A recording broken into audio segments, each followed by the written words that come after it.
Vous êtes propriétaire d'une entreprise et vous voulez connaître vos obligations comptables. Les états de synthèse répondent bien à cette question. Il existe 5 types d'états de synthèse. Le bilan, le compte de produits et résultats, l'état solde de gestion, tableau de financement et l'état d'information complémentaire. Nous allons commencer tout d'abord par le bilan. Le bilan, il constitue la finalité de l'ensemble des opérations quotidiennes que nous effectuons au sein de l'entreprise. C'est un document comptable qui donne un aperçu global de la situation patrimoniale et financière de l'entreprise.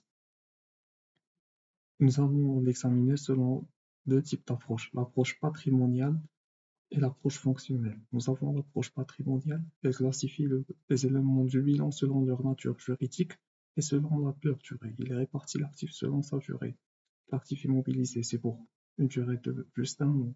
Il s'agit des équipements, tous les matériaux qui sont destinés à rester durablement dans l'entreprise. L'actif circulant, il comprend l'ensemble des éléments qui font leur temps au sein de l'entreprise et qui vont générer des ventes.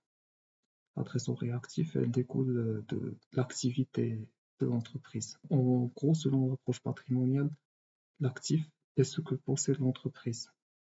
Et le passif, c'est ce qu'elle doit. Il comprend le financement permanent, passif circulant, trésorerie passif.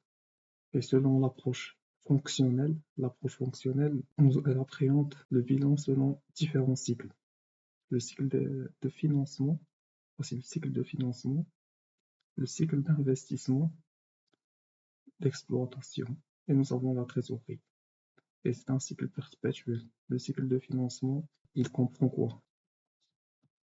Les capitaux propres, ce sont les apports des actionnaires, des fondateurs de l'entreprise, les emprunts bancaires, qui nous conduisent à dire pourquoi l'entreprise a besoin de fonds supplémentaires. Le résultat, c'est ce qui découle d'une transaction antérieure, des opérations de vente et achat, des produits moins charges, d'un exercice antérieur, résultat antérieur et réserve. Les réserves, c'est ce qui reste des années antérieures. Les investissements. Quand on parle d'investissement, on fait référence à quoi? En faisant référence à des immobilisation corporelle, financière, immobilisation financière, en faisant référence aux actions des titres de propriété. Quand une entreprise investit dans une autre boîte, elle est propriétaire de cette dernière, elle en devient actionnaire, c'est comme un investisseur. Elle investit dans une autre boîte. Et le cycle d'exploitation, nous faisons référence à quoi? Le client, le fournisseur, les taxes. Les taxes, nous faisons bien entendu, il s'agit de la TVA, taxe sur valeur ajoutée, qui est incomprise dans le prix de vente ou le prix d'achat de marchandises. C'est ce que nous versons à l'État. La trésorerie, c'est la résultante. C'est la résultante du cycle d'exploitation. Elle comprend les règlements clients et les dettes de fournisseurs, ce que nous devons aux fournisseurs. Et c'est de cela que découle une trésorerie positive ou négative.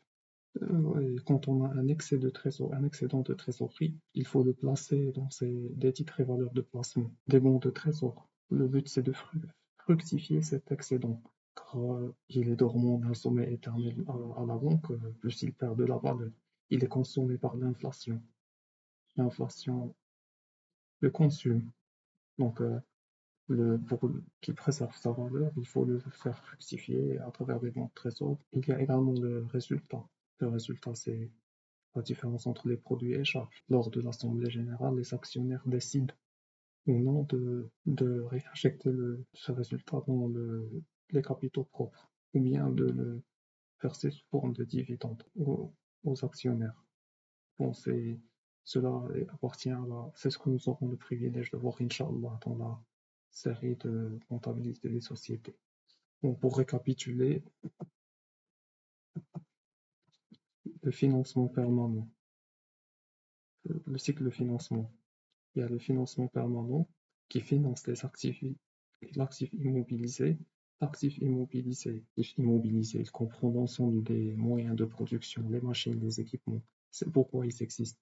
pour amorcer l'activité. Par exemple, dans une entreprise commerciale, nous avons comme équipement un matériel de bureau, un ordinateur.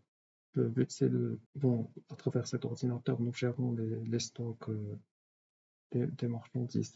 Et ce stock, il existe au niveau de l'actif circulant. Ce stock, il a pour durer 3 mois. Il va être liquidé dans un bref délai, en moins d'1 an. Et passif circulant, il comprend les dettes fournisseurs. La différence entre eux nous donne une trésorerie active. Et de ce résultat, il est réinjecté dans le financement permanent. D'ailleurs, il y a un schéma qui l'illustre. Financement permanent, actif immobilisé, cycle d'exploitation, trésorerie. Et cette trésorerie, le résultat découlant de cette trésorerie est réinjecté ou non dans le cycle de financement. Et ainsi de suite, c'est un cycle perpétuel. Donc, ce sera tout pour cette vidéo, j'espère qu'elle vous a plu, qu'elle vous a intéressé. Si c'est le cas, n'hésitez pas à mettre un like et de vous abonner à la chaîne tout en activant la cloche pour être notifié de toutes nouveautés. Sur ce, je vous dis à la prochaine et à bientôt pour une prochaine vidéo.